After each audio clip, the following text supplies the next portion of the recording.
हालांकि press conference अभी जारी है। डीडीसीए में कथित भ्रष्टाचार को लेकर बीजेपी सांसद कीर्ति आजाद ने कई दावे किए हैं। विजिलेंस 4 इंडिया की तरफ से तैयार ऑडियो वीडियो स्टिंग में बीजेपी सांसद ने कई आरोप लगाए हैं। आरोप है कि डीडीसीए को बीसीसीआई की तरफ से स्टेडियम और संघ के विकास के लिए जो भी पैसा मिला था उसका गलत इस्तेमाल किया गया। कीर्ति आजाद के मुताबिक कंपनियों को टेंडर देने से पहले कोई भी टेंडर नहीं दिया गया। स्टिंग में बताया गया कि जिन कंपनियों को डीडीसीए की तरफ से ठेके दिए गए उनमें से कईयों के पते फर्जी हैं।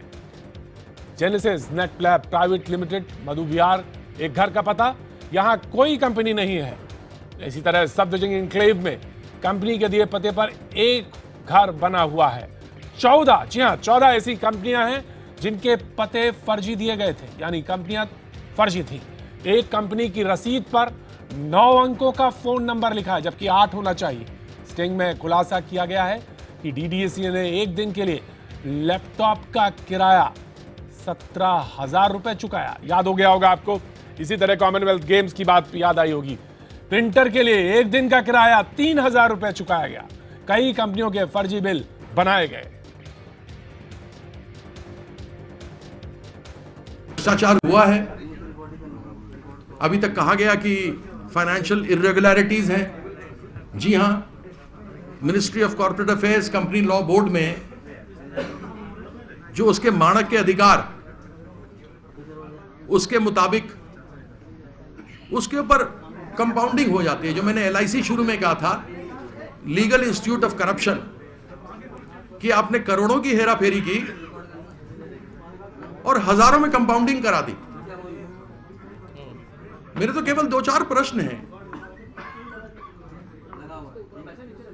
यदि कंपाउंडिंग सही थी तो उस पर स्टे क्यों हो गया और हाई कोर्ट ने उसे क्यों मंगवा लिया है? उसका कारण मैं बताता हूं। बड़े अदब के साथ एक सीनियर एडवोकेट थे, श्री यूके चौधरी जी, जो डीडीसीए के केसों में डीडीसीए के मेंबर्स के लिए, एग्जीक्यूटिव कमेटी के लिए केस लड़ा करते थे। और वह यूके चौधरी जहां जहां जाते थे केस लड़ते थे। वह भी कंपनी लॉ बोर्ड में भी केस लड़ रहे थे। और एकदम से 16वीं लोकसभा में उन्हें सीएलबी का मेंबर बना दिया गया। जज का होता है, कंपनी लॉ बोर्ड का मेंबर बना दिया गया लोक अदालत में। और उन्होंने ही जिनके केस लड़ रहे थे उनकी ही कंपाउंडिंग कर दी। सरासर कॉन्फ्लिक्ट ऑफ इंटरेस्ट है। और यही कारण था कि हाई कोर्ट में केस हुआ और वह अभी कंपाउंडिंग रुका हुआ है।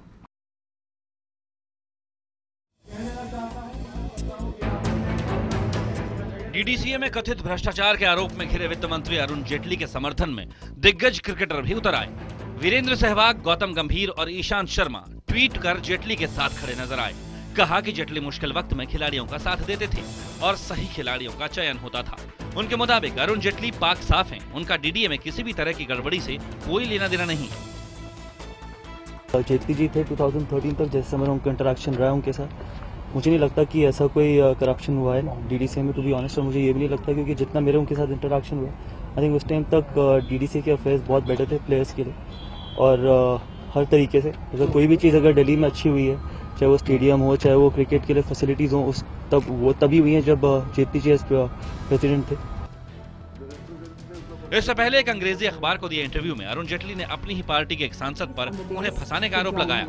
किसी का नाम लिए बिना इंटरव्यू में जेटली ने कहा कि यूपीए 2 के कार्यकाल के दौरान पार्टी के एक सांसद सोनिया गांधी से मिले थे और दोनों के बीच उन्हें निपटाने को लेकर बात हुई थी। जेटली ने अपने इंटरव्यू में कहा कि यूपीए की तरफ से डीडीसीए का मामला सीरियस फ्रॉड ऑफिस यानी एसएफआईओ को दे दिया गया। 2013 में एसएफआईओ ने एक रिपोर्ट दी जिसमें कंपनी के प्रोसेस में गड़बड़ियां बताई गई थी, लेकिन फर्जीवाड़े का कोई मामला नहीं बना था। इस बीच आम आदमी पार्टी भी जेटली के खिलाफ कोई खुलासा करने वाली है। पिछले 3 दिन से आम आदमी पार्टी के नेता प्रेस कॉन्फ्रेंस कर रोज जेटली से 5 सवाल पूछ रहे हैं। इससे पहले ये मामला उस वक्त गरमाया जब सीबीआई ने दिल्ली के मुख्यमंत्री अरविंद केजरीवाल के प्रधान सचिव राजेंद्र कुमार के दफ्तर पर छापा मारा। इसके बाद केजरीवाल ने प्रेस कॉन्फ्रेंस कर अरुण जेटली और पीएम मोदी पर तीखा हमला बोला।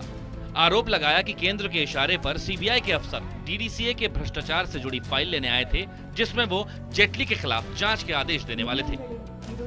फाइल है डीडीसीए की फाइल, जिसके अंदर अरुण जेटली फंस रहे हैं। अरुण जेटली पिछले कई सालों से प्रेसिडेंट है डीडीसीए के, और डीडीसीए के अंदर जितना भ्रष्टाचार हुआ है अरुण जेटली के रहते हुए, उसकी मैंने जांच कमेटी बिठाई थी, उसकी रिपोर्ट आ गई है और उसके ऊपर अब कमीशन ऑफ इंक्वायरी बैठने वाला था, जिसकी फाइल मेरे दफ्तर के अंदर है। उनको अरुण जेटली जी की फाइल ढूंढने के लिए आए थे ये। आपको बता दें कि 1999 से लेकर 2013 तक डीडीसीए की कमान अरुण जेटली के ही हाथ में थी। डीडीसीए में लंबे वक्त तक गड़बड़ियों के आरोप लगाने वाले बीजेपी सांसद कीर्ति आजाद को एक बार फिर मुद्दा मिल गया। पार्टी अध्यक्ष अमित शाह के समझाने के बावजूद कीर्ति आजाद नहीं माने और उन्होंने प्रेस कॉन्फ्रेंस के अपने फैसले पर कायम रहने का ऐलान किया। Bureau report, IBN 7।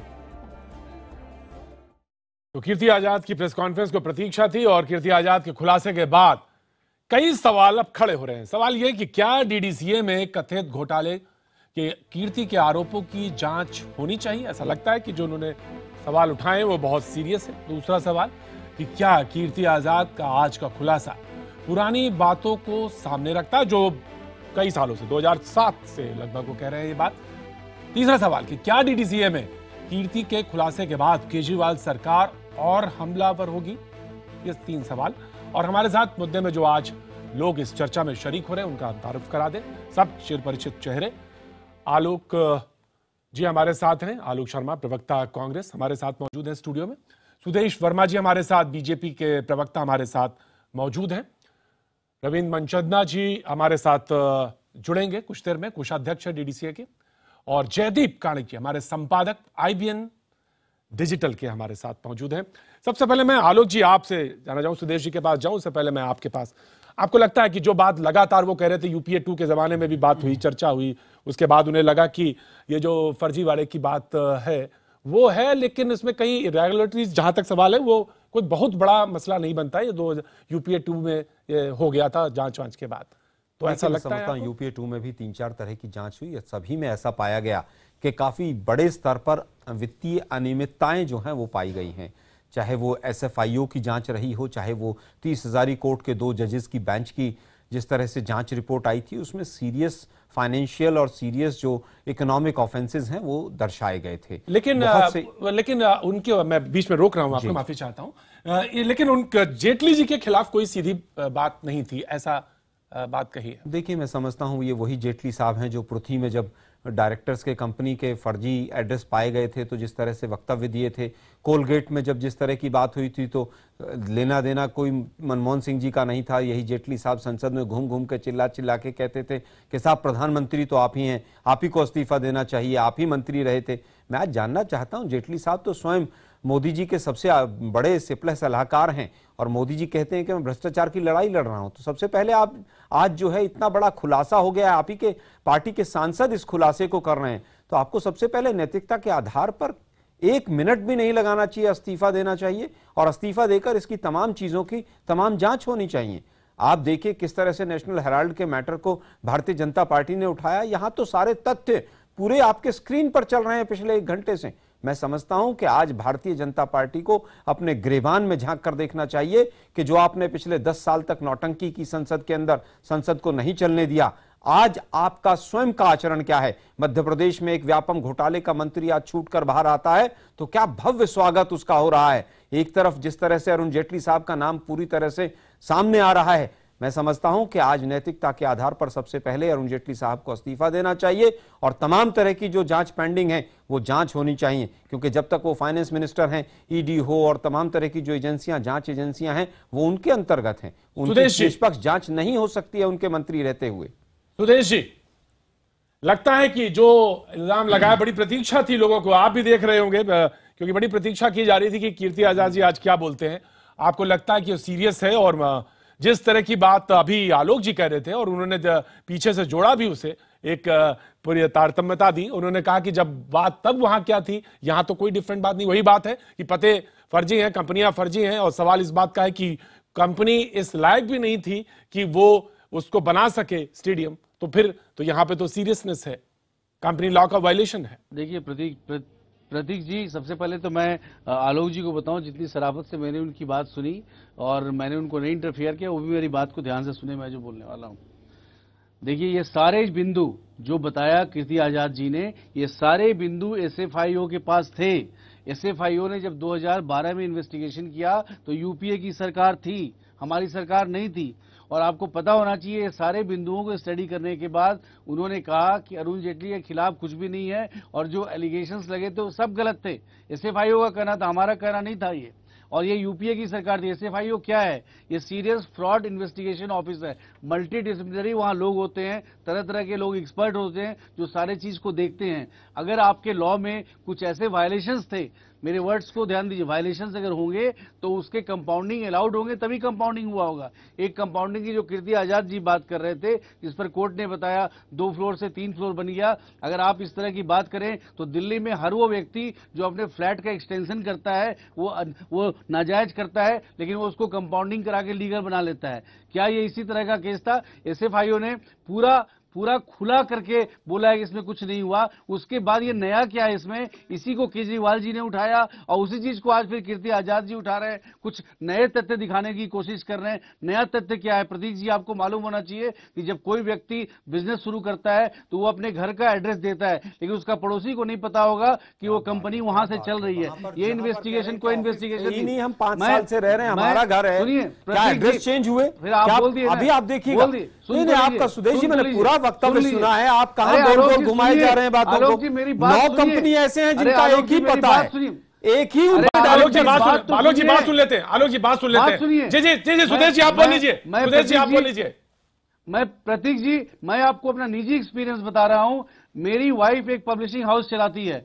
उस पब्लिशिंग हाउस का रजिस्ट्रेशन हमारे रेजिडेंस पर एड्रेस है। हमारा किसी पड़ोसी को या किसी वहां के उसको नहीं पता होगा कि यहाँ एक पब्लिशिंग हाउस का रजिस्टर्ड ऑफिस है। हालांकि पब्लिशिंग हाउस चलता कहां से है? जहां फंक्शनिंग ऑफिस होता है। ये एक आम तरीका है, आप जाके पूछ लीजिए, किसी को नहीं मालूम होगा। इन्वेस्टिगेशन को मैं क्वेश्चन मार्क नहीं कर रहा हूं, लेकिन आपने जो बहुत बड़ा एक बात का बतंगड़ बनाने की कोशिश किया उसकी बात करें। चलिए सुरेश जी, मैं सीधा आपसे पूछता हूं कि जितने आज पते दिखाए गए इस प्रेस कॉन्फ्रेंस में, वहां पर कभी पहले कोई ऑफिस नहीं रहा है।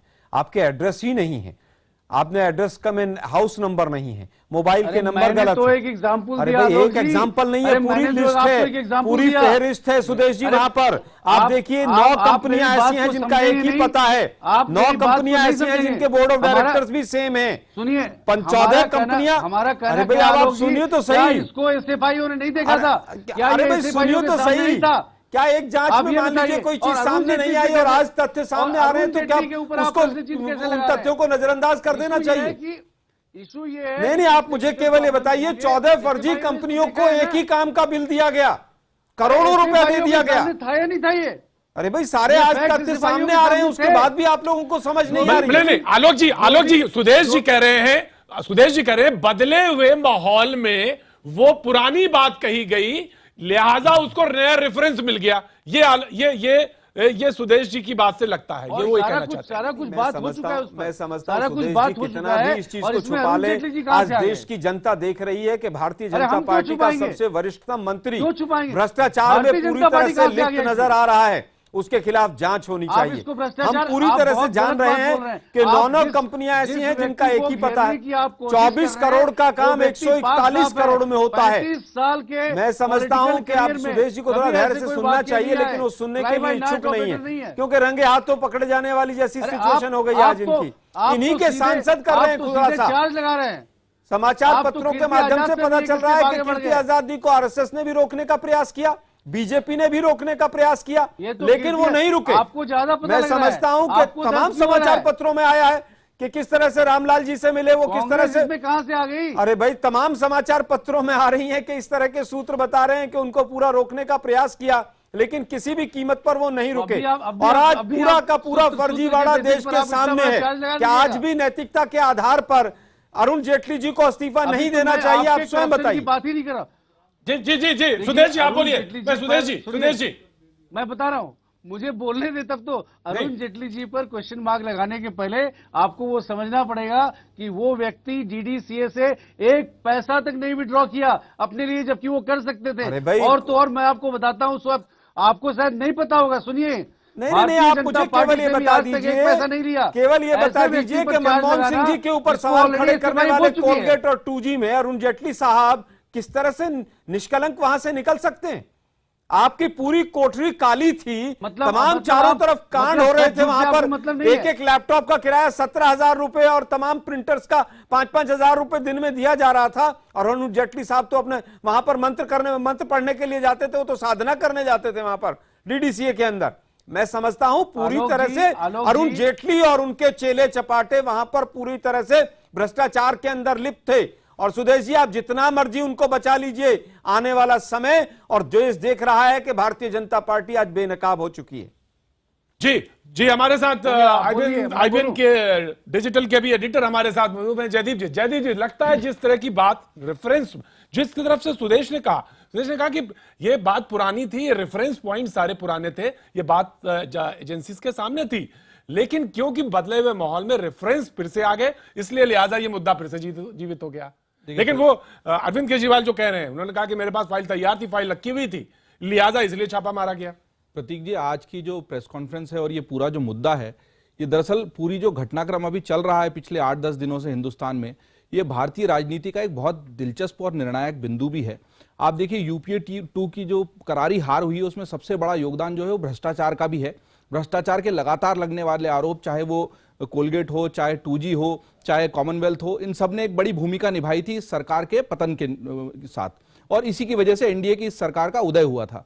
अब आप देखिए कि शुरुआत हुई थी राजेंद्र कुमार जी के यहाँ सीबीआई के छापे से। वहां से डीडीसी का एक भूत जो कि दिल्ली में सत्ता के गलियारों में कई समय से घूम रहा था, वो अचानक जिंदा होकर इतना बड़ा हो गया। आज की प्रेस कॉन्फ्रेंस में हुआ दरअसल यह है कि आम आदमी पार्टी ने उस मुद्दे को जिस तरीके से हथियाला था, उसको उन कीर्ति आजाद ने जिन्होंने दरअसल इसकी शुरुआत की थी इस मुद्दे को उठाने की, उन्होंने वापस अपने हाथ में ले जयदीप लिया। जी वो बार बार कहते हैं कि नाम नहीं लिया गया, उन्होंने नाम नहीं लिया वित्त मंत्री ने, उन्होंने कहा कि एक हमारे सांसद ये एक अजीब खेल चल रहा है बहुत दिनों से। वो अरुण जेटली जी का नाम नहीं ले रहे हैं, अरुण जेटली जी और कई बार उनके भारतीय जनता पार्टी के जो प्रवक्ता हैं बाकायदा, वो भी कीर्ति आजाद जी का नाम नहीं ले रहे हैं। ये तो समझ में नहीं आता एक ही पार्टी के भीतर इस तरह की ये नीतिगत भेदभाव क्यों हो रहा है। लेकिन मैं जो बताना चाह रहा हूं, एक जो राजेंद्र कुमार जी का केस है उसमें आम आदमी पार्टी के ऊपर सीधे सीधे आरोप लगे हैं, नेशनल हेराल्ड का केस है उसमें कांग्रेस के ऊपर सीधे आरोप लगे हैं, और डीडीसीए में वर्तमान एनडीए सरकार के नंबर 2 माने जाने वाले काबीना मंत्री जो देश के वित्त मंत्री हैं, उन पर भी सीधे आरोप लगे हैं। इन तीनों ही मुद्दों में सबसे महत्वपूर्ण बात है कि तीनों ही मुद्दे में कुछ भी नया नहीं है जो तत्काल अभी जांच के द्वारा सामने आया है। डीडीसीए पुराना मुद्दा है, नेशनल हेराल्ड पुराना मुद्दा है, और ये जो राजेंद्र कुमार जी का मसला था ये भी पुराने घोटाले। आज मैं ये सिर्फ कहना चाहता हूं कि अगर ये घोटाले इतने बड़े हैं, जैसे आज कहा गया 17,000 किराया, यही कॉमनवेल्थ में हमने देखा था कि टीवी स्क्रीन के लिए या टिश्यू पेपर के लिए या टॉयलेट पेपर के लिए बहुत सारे महंगे महंगे दाम चुकाकर चीजें खरीदी गई थी, उसमें और इसमें क्या अंतर है? तो मैं यही जयदीप सवाल तो सबसे बड़ा यही है कि जब बीजेपी पूछ रही थी या आम आदमी पार्टी पूछ रही थी कि इसका किराया इतना कैसे हो सकता है, तो क्या गलत कह रही थी? मेरा एक और कहना है कि वहीं पे आ गए। बार-बार एक बात सुदेश जी से जानना चाहूंगा इस बात को। बार-बार एक बात कही जा रही है सुदेश जी कि एसएफआईओ ने जो है क्लीन चिट दी है। बात यह है कि आज यह मसला बहुत बड़ा होकर जनता की अदालत में भी गया है, और जिस तरह कॉमनवेल्थ घोटाले में भी जनता की अदालत में इतना बड़ा होने के बाद कलमाड़ी जी पर गाज गिरी थी, उसी तरीके से अब हमको यह समझना होगा कि पहले तो यह पता चले कि एसएफआईओ ने जो क्लीन चिट दी है उसका पूरा विस्तार, और आज तो नए सिरे से आरोप लगाए हैं आजाद ने, उसका जवाब निश्चित तौर पर जनता को चाहिए और विस्तार से चाहिए। छोटी सी एक बात कहना चाहूंगा, एसएफआईओ ने किसी को भी क्लीन चिट नहीं दी है। ये बीजेपी के प्रवक्ता सरेआम झूठ बोलकर निकल जाते हैं। उसने कहा है सीरियस फ्रॉड्स हैं उसके अंदर, सीरियस इकोनॉमिक फ्रॉड्स उस वर्ड यूज किया गया है। मेरे पास वो आज कॉपी नहीं है, मैं कई दिन से उस लाइन को पढ़ के सुना रहा था। भारतीय जनता पार्टी के प्रवक्ता के पास तो कॉपी होगी जरूर, क्योंकि तो अरुण जेटली साहब को डिफेंड करने के लिए बैठे हैं। अगर कहीं पर अरुण जेटली साहब को क्लीन चिट दी है तो उस सेंटेंस को IBN 7 के दर्शकों को पढ़ के सुनाएं, बार बार झूठ ना बोले। आलोक जी वो कहते हैं कि प्रोसीजरल कहीं गलती है, प्रोसीजरल नहीं है, प्रोसीजरल तो कहा ही कहा है उन्होंने। उसके साथ साथ उन्होंने big economic offences word use किया है। आप अगर ये कहें कि कहीं पर ऐसा लिखा है कि किसी को भी क्लीन चिट दी गई है, तो सुदेश जी बताएं कि क्लीन चिट वर्ड भी अगर वहां पर है तो। सुदेश जी अगर आप में सुनने का पेशेंस है तो जरूर बताऊंगा, उसी के लिए आया हूं। हालांकि अरुण जेटली जी को डिफेंड करने की जरूरत नहीं है क्योंकि वो पाक साफ हैं, हम लोग बहुत कन्विंस्ड हैं। लेकिन चूंकि आपने इशू उठाया है, पब्लिक डोमेन में है, इसलिए मैं उसका जवाब देने के लिए आया हूं। देखिए, एक तो एसएफआईओ ने सीधे बोला टेक्निकल इरेगुलरिटीज की बात की, पढ़ के सुनाइए कहां लिखा है कि अरुण जेटली साहब का कहीं इन्वॉल्वमेंट नहीं है, पढ़ के सुनाइए। आप अपना अच्छा आप अपना होमवर्क नहीं करिए, अपना होमवर्क हमसे कराइएगा। मैं जो बोल रहा हूं तो मैं आपको फैक्ट बता रहा हूं। अरे किए होते तो आप फ्रॉड वर्ड को नहीं यूज करते। फ्रॉड वर्ड नहीं यूज किया है। आप ही ने, उन्होंने मैं तो कह ही रहा हूं बार-बार। टेक्निकल इश्यूज की बात की। सुन तो लीजिए, टेक्निकल इश्यूज सुन नहीं लीजिए है, इकोनॉमिक ऑफेंसेस का वर्ड यूज किया है यार। कि आलोक जी, आर्थिक वित्तीय फिर तो अनियमितताएं उसके आलोक अंदर जी, लार्ज स्केल फिर पर तो पाई गई आलोक हैं। जी आपको किसी चीज की जरूरत ही नहीं है। आप चार्ज लगाइए, भेजाइए जनता में। नहीं आप ये सुनना काम तो चाहते कांग्रेस का नहीं, ये काम सुनना बीजेपी चाहते करती तो सुन है। लीजिए ना। लेकिन जो कॉमनवेल्थ में भी आपने हमारे ऊपर आरोप लगाए, 4 अधिकारी अगर अरेस्ट हुए तो आपके कॉर्पोरेशन के अरेस्ट हुए, दिल्ली सरकार के नहीं। बहुत खैर आप जोर उत्तर से दें। बोलने से आलोक जी, बहुत जोर से बोलने से सच नहीं हो जाएगा ना। आपको पता है कि ये बहुत पुराना मुद्दा है। कीर्ति आजाद साहब ने बहुत, मैं बता रहा हूं प्रतीक जी, मैं आपको फैक्ट से बता रहा हूं, बहुत रिस्पॉन्सिबिलिटी के साथ कीर्ति आजाद जी ने ये इश्यूज बहुत बार उठाए थे और इनको लोगों ने सजेस्ट भी किया था कि अगर तुम इतना कॉन्फिडेंट हो अपने फैक्ट्स के बारे में तो जाओ एफआईआर लॉन्च करो। एफआईआर अगर पुलिस नहीं लॉन्च करती है तो कोर्ट के थ्रू आप लॉन्च करा सकते हैं, जो डॉक्टर सुब्रमण्यम स्वामी ने सोनिया गांधी जी के खिलाफ किया। कोर्ट तो ऐसे कॉग्निजेंस लेगी ना भाई, सही होगा तो। आपके पास तथ्य कुछ नहीं है, आप पब्लिक में एक बखेड़ा खड़ा करना चाहते हैं क्योंकि एक व्यक्ति जो 35 साल से अपने राजनीतिक जीवन को स्वच्छ तरीके से जी रहा है उस पर आप क्वेश्चन मार्क लगा दीजिए, आपके कुछ पॉलिटिकल फायदे हो जाएंगे, लेकिन ये नहीं होने वाला। सुदेश जी एक सवाल मैं पूछना चाहता हूं, क्या कीर्ति आजाद पर भारतीय जनता पार्टी कोई कार्रवाई करेगी अनुशासनात्मक आज की प्रेस कॉन्फ्रेंस के मद्देनजर? देखिए कीर्ति आजाद वो अपना पर्सनल बात बोल रहे हैं, डीडीसीए के बारे में बात बोल रहे हैं, क्योंकि दोपहर से नलिन कोहली जी की हमने बात सुनी कि शायद वो नहीं करें, उनको रोकने की कोशिशें हुई, ऐसी भी बात सामने आई है। सुन तो लीजिए भाई साहब, बताइए। आप बताइए एक बात कि ये डीडीसीए का मामला है जिसको वो रेस कर रहे हैं, खेल का मामला है, पार्टी का आंतरिक मामला ये नहीं है। पार्टी के लिए हम इसलिए बोल रहे हैं क्योंकि आपने अरुण जेटली को कटघरे में खड़ा करने की कोशिश की, अदरवाइज तो इसका जवाब आपको डीडीसीए से मांगना चाहिए, हमको तो जवाब भी नहीं देना चाहिए। मतलब हमारे नेता पर आपने इतना बड़ा आरोप लगाया है। पार्टी का एक सांसद पार्टी के कितने बड़े कद्दावर नेता और मंत्री के खिलाफ इस तरीके से खुलेआम बात रखता है भरी प्रेस कॉन्फ्रेंस में, वो पार्टी का मसला कहीं से कहीं तक नहीं है, आप ये कहना चाह रहे हैं? देखिए ये कांग्रेस नहीं है, ये कोई डायनेस्टिक पॉलिटिक्स नहीं है, ये मुद्दे को इधर उधर नहीं भटकाइए। आप मुझे बताइए कि ठीक है कीर्ति आजाद जी तो एफआईआर नहीं की, क्या आज अरुण जेटली जी या बीजेपी सरकार कीर्ति आजाद पे एफआईआर करेगी? इस चीज को आप नहीं समझ पाएंगे क्योंकि आपके कल्चर में नहीं है। डेमोक्रेसी तो आप जानते ही नहीं है। अगर वो उठा रहे हैं तो उनको उस लेवल में जवाब दिया जाएगा। आपने उस लेवल में जवाब दिया जाएगा। आलोक जी की बात का आप जो पॉलिटिकल जवाब दे रहे हैं वो जवाब दिया जाएगा। मैं एक जर्नलिस्ट के नाते आपसे जानना चाह रहा हूं कि अगर इतना ही बड़ी उदारता है भारतीय जनता पार्टी के अंदर, तो आप ये बताइए कि फिर कीर्ति आजाद को इस प्रेस कॉन्फ्रेंस को करने से रोकने की कोशिश हुई थी या नहीं हुई थी, और अगर हुई थी तो फिर आप इस उदारता की बात कैसे कर सकते हैं? हमारे पास पक्के सबूत हैं कि उनको रोकने की कोशिश हुई थी। वो कहां गए उसके वीडियो। चलिए सुदेश जी से जवाब ले लेते हैं। जी सुदेश जी देखिए पार्टी ने क्या किया क्या नहीं किया ये गोल घुमा रहे हैं। पब्लिक डोमेन में जो है वो इंपॉर्टेंट। आप क्यों, इससे क्या फर्क पड़ता है? सब अभी आप मना कर रहे थे कि हमने रोकने की कोशिश नहीं की। एक मिनट नहीं, सुदेश जी दोनों में से केवल एक बात सच हो सकती है। एक बात ये सच हो सकती है कि भारतीय जनता पार्टी इतनी उदार है कि उसको इस बात की परवाह नहीं है कि उसका एक सांसद अपने मंत्री के खिलाफ इस तरीके से आरोप लगा रहा है। जयदीप जी मुझे लगता है कि हाँ भरी है उन्होंने कहा बिल्कुल हुआ है प्रयास। आप एक उत्तर देना तो हमारे ऊपर है ना, उत्तर तो मुझे देने देंगे ना। जी बिल्कुल मुझे देने देंगे ना। इसके लिए सुदेश जी बिल्कुल स्वतंत्र हैं। जी मैं बता रहा हूं ये सब्सटेंस नहीं है आपके पास जो केस है। मैं तो सिर्फ इसलिए आपका जवाब दे रहा हूं क्योंकि आपने हमारे नेता पर एक आरोप लगाने की कोशिश की जिस पर हम बहुत कॉन्फिडेंट हैं, कुछ भी नहीं है। इसको आप आप ही के सांसद ने आरोप लगाए हैं, आप बार बार कह रहे हैं कि आपने इशू बनाया। ठीक है ना, अरे भाई आपके सांसद ने प्रेस कॉन्फ्रेंस की है और आपने माना है कि उसको प्रेस कॉन्फ्रेंस करने से रोका गया। इसका मतलब वहां पर दाल में काला नहीं, पूरी की पूरी दाल काली। आलोक जी मैं रोकना चाहूंगा आपको और मैं जयदीप जी आपको भी रोकना चाहूंगा और इस मुद्दे को यहीं थोड़ा सा विराम देंगे, लेकिन एक नए मुद्दे के साथ हम फिर हाजिर होते हैं। आप बने रहिए हमारे साथ, देखते रहिए IBN।